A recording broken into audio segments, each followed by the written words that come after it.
She deserves it more than you. My mother's words hung in the air of our living room, sharp and final. I stared at the bank statement in my hands, the numbers blurring as I tried to process what I was seeing. My college fund, $180,000 that my biological father had left for me before he passed, had been completely drained. My name is Emma Mitchell, and at 23, I was watching my mother and stepsister destroy everything my father had worked to build for me. The worst part, they didn't even try to hide their satisfaction. Harvard Law isn't cheap, Ashley said, examining her perfectly manicured nails. And let's be honest, Emma, you're just working at that little tech startup. It's not like you were going to use the money for anything important. I looked at my mother, searching for any sign of the woman who'd once supported my dreams. Instead, I found only the carefully crafted mask she'd worn since marrying Ashley's father 3 years ago. Your father would have wanted the money to be put to good use, she said, smoothing her designer blouse. Ashley has real potential. She's going to be somebody. The irony of her statement almost made me laugh. If only they knew what that little tech startup really was, or what I'd been building for the past 2 years. But I'd learned long ago to keep my cards close to my chest, especially around my family. You're right, I said quietly, folding the bank statement and slipping it into my bag. Congratulations, Ashley. I hope Harvard is everything you've dreamed of. My calm response seemed to unsettle them both. They'd expected tears, probably a fight. That's how it usually went. Ashley would take something of mine, our mother would defend her, and I would eventually give in. But not this time. That's it? Ashley asked, her perfectly shaped eyebrows drawing together in confusion. You're not going to throw a fit. I stood up, shouldering my bag. What's done is done. I have to get back to work. See? My mother said to Ashley, though her eyes never left me. I told you she'd understand. She knows this is for the best. As I drove back to my apartment, my hands gripped the steering wheel until my knuckles turned white. The memory of how I discovered their betrayal played on repeat in my mind. It had been a routine check of my accounts that morning. I'd been planning to make a significant investment in my company's new project, using the money my father had left me. He'd been a brilliant software engineer, and the fund wasn't just about college. It was his way of ensuring I could pursue my dreams without financial constraints. The account was empty. One phone call to the bank revealed that my mother, who'd been a cosigner since I was a minor, had transferred everything to a new account 2 days ago.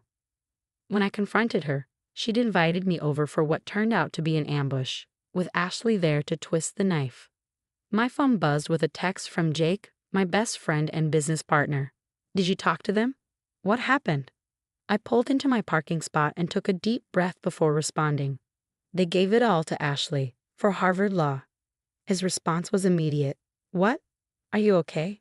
Want me to come over? No, stay at the office.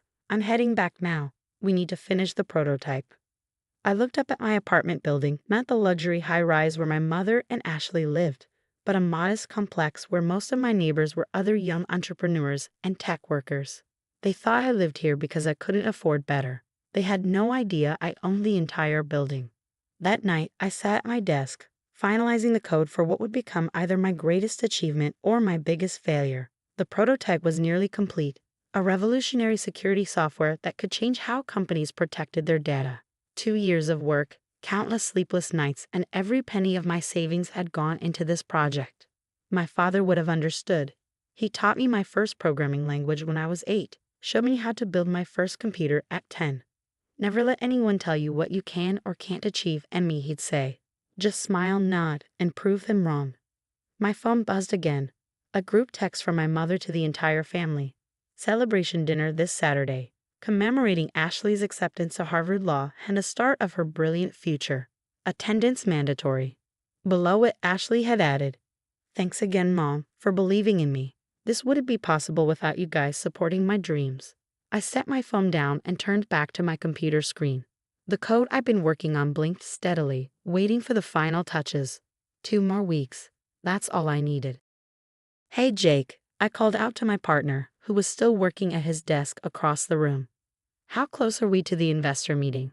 Everything's set, he replied, looking up from his screen. They're flying in next Friday. You sure you don't want to postpone after what happened with the fund? I shook my head, a small smile playing at my lips. No, in fact, I think the timing is perfect. Send out the invitations to the demonstration. And Jake, make sure my mother and Ashley get one. After all, they're so interested in supporting dreams. The week leading up to Ashley's celebration dinner was a blur of coding, testing, and final preparations. Our small team worked around the clock, fueled by energy drinks and determination.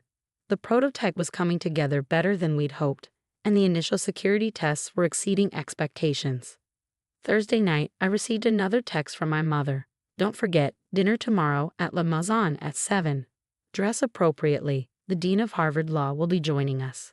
I smiled at my reflection in the computer screen. Of course, Ashley had managed to get the dean to attend. My stepsister had always excelled at networking, at playing the perfect daughter with the perfect future. What she'd never understood was that real success wasn't about who you knew.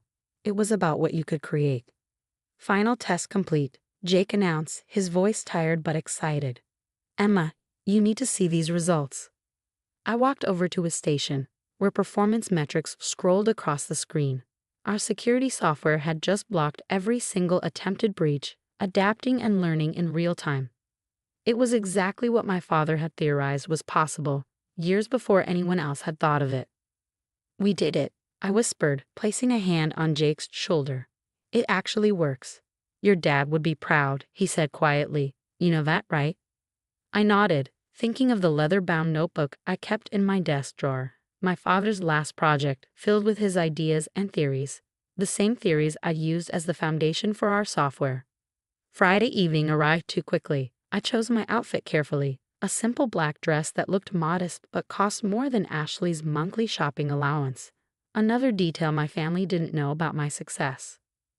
La Maison was packed when I arrived, but I spotted our party easily. Ashley held court at the center of the table, wearing a designer dress that I'm sure she charged to my mother's credit card. The dean sat beside her, looking appropriately impressed as she detailed her plans to revolutionize corporate law. Emma, you're late, my mother hissed as I took my seat. The dean has been here for 15 minutes already. Sorry, work ran long, I said, unfolding my napkin.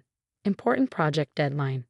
Ashley laughed, the sound practiced and perfect. Still at that startup. You know, there's an entry-level position at Dad's firm if you want a real job. My stepfather, Richard, nodded encouragingly. It's time to think about your future, Emma. You can't play around with computers forever. I took a sip of water, letting their condescension wash over me. Actually, I've been meaning to tell you all about my work. We're having a demonstration next week. I'd love for you to come. Oh, honey, my mother said, patting my hand. We're also busy with Ashley's Harvard preparations. Maybe another time. It's a pretty important demonstration, I pressed. We're meeting with some major investors. I think you find it interesting. The dean perked up at this. What kind of technology are you working with? Before I could answer, Ashley cut in. It's just some little app thing. Nothing like the cases I'll be working on at Harvard. Did Mom tell you I got the highest LSAT score in the state? Dinner continued like this, with Ashley dominating the conversation and my mother beaming proudly. I stayed quiet, eating my overpriced salmon and thinking about the next week's demonstration. As dessert arrived, Ashley tapped her glass with her spoon.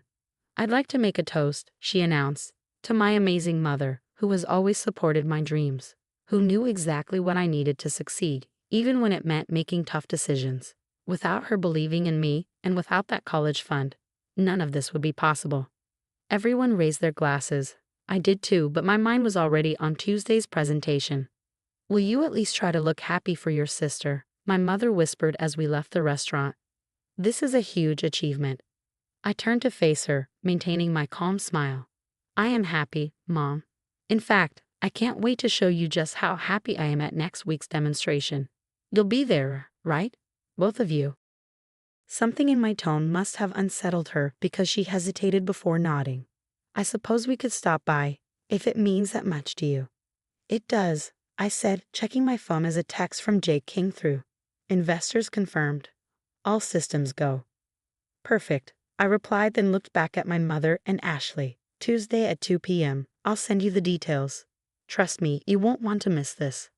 As I drove home, I thought about my father's words from years ago. Success isn't about proving others wrong, Emmy. It's about proving yourself right. Tuesday would prove us both right, and no amount of stolen college funds could stop what was coming. Tuesday arrived with a kind of crisp autumn clarity that made everything feel possible. Our office, usually a casual space filled with programmers in hoodies and jeans, had been transformed into something that would impress even my status-conscious family. The conference room gleamed with fresh flowers and sleek technology displays, while our prototype sat innocently on the main presentation table. The guest list was impressive.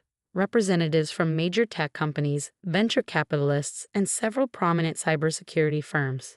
But the two names I cared most about were my mother and Ashley, scheduled to arrive at 1:45 p.m. "They're here," Jake announced, peeking through the blinds. "Your mom's wearing what looks like half of Gucci's fall collection, and Ashley's got that future lawyer power suit on." I smoothed down my own outfit, a custom-tailored suit that cost more than Ashley's entire Harvard wardrobe. Perfect timing. Let's give them the welcome they deserve. When they walked in, their expressions were exactly what I'd expected, polite disinterest masked by social obligation.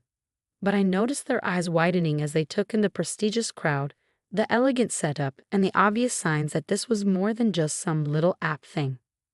"Emma," my mother said, her voice carrying a note of uncertainty. "This is quite something. When you said demonstration, we thought that it would be in someone's garage." I finished for her, enjoying the flush that crept up her neck. "Please take your seats. We're about to begin." Ashley grabbed my arm as I turned away. "What's going on? Why are there Fortune 500 executives here?" I gently removed her hand. "You'll see. After all, you're both so interested in supporting dreams, aren't you?"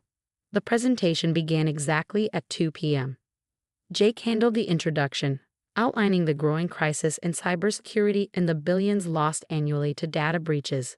Then it was my turn. "Ladies and gentlemen," I began, standing before the crowd. 2 years ago, my father, David Mitchell, passed away. He was a brilliant software engineer who left behind two things: a college fund for his daughter's future and a notebook full of revolutionary ideas about adaptive security protocols. I paused, watching my mother's face pale as understanding began to dawn. That college fund was recently redistributed without my knowledge or consent. But what the people who took it didn't know was that I'd already invested it in something far more valuable than a law degree. The prototype hummed to life behind me, screens displaying real-time defense against simulated cyber attacks. What you're watching is the world's first truly adaptive security system, built on my father's theoretical framework and developed over the past 2 years by our team. We call it the Mitchell Protocol. The next 30 minutes were a blur of technical demonstrations, impressed murmurs, and furious note-taking from the investors. Through it all, I kept catching glimpses of my mother and Ashley, their faces growing increasingly ashen as they realized what they'd done. As I concluded the presentation, I saved the best for last. We're pleased to announce that initial bids for the Mitchell Protocol start at $300 million, with several major tech companies already expressing interest. The room erupted in applause. Investors immediately began clustering around Jake and me, cards being pressed into our hands, voices competing to be heard. But I kept my attention on my family. My mother stood frozen, her designer purse clutched tight against her chest. Ashley's perfect composure had cracked, her mouth hanging slightly open as she calculated exactly how much she lost by taking my college fund. When the crowd finally thinned, they approached me. My mother spoke first, her voice trembling. "Emma, sweetheart, we had no idea. If we'd known. If you'd known it was worth millions, you wouldn't have stolen it." I finished for her. "That's exactly the point, Mom. You never bothered to know anything about my work, my dreams, or what Dad was trying to build for my future." "We can fix this," Ashley cut in, her lawyer-to-be mind already spinning. "The money, we can give it back. We'll figure something out with Harvard." I laughed, the sound drawing attention from nearby investors. "Give it back? Oh, Ashley, you don't understand. I don't need that money anymore. What I needed was to show you both exactly what you threw away. Not just the funds, but the chance to be part of something revolutionary." "But we're family," my mother pleaded. "Family?" I raised an eyebrow. "Family doesn't steal from each other. Family doesn't dismiss dreams as playing around with computers. And family certainly doesn't decide that one child deserves success more than another." I turned to greet another group of investors, then paused to deliver one final message. "Enjoy Harvard, Ashley. I hope that law degree was worth it. Oh, and Mom, Dad would be so disappointed in what you did with his legacy. As I walked away to shake hands with the CEO whose company was worth billions, I heard Ashley burst into tears. But I felt no satisfaction in their pain, only relief that I finally broken free from their narrow vision of success.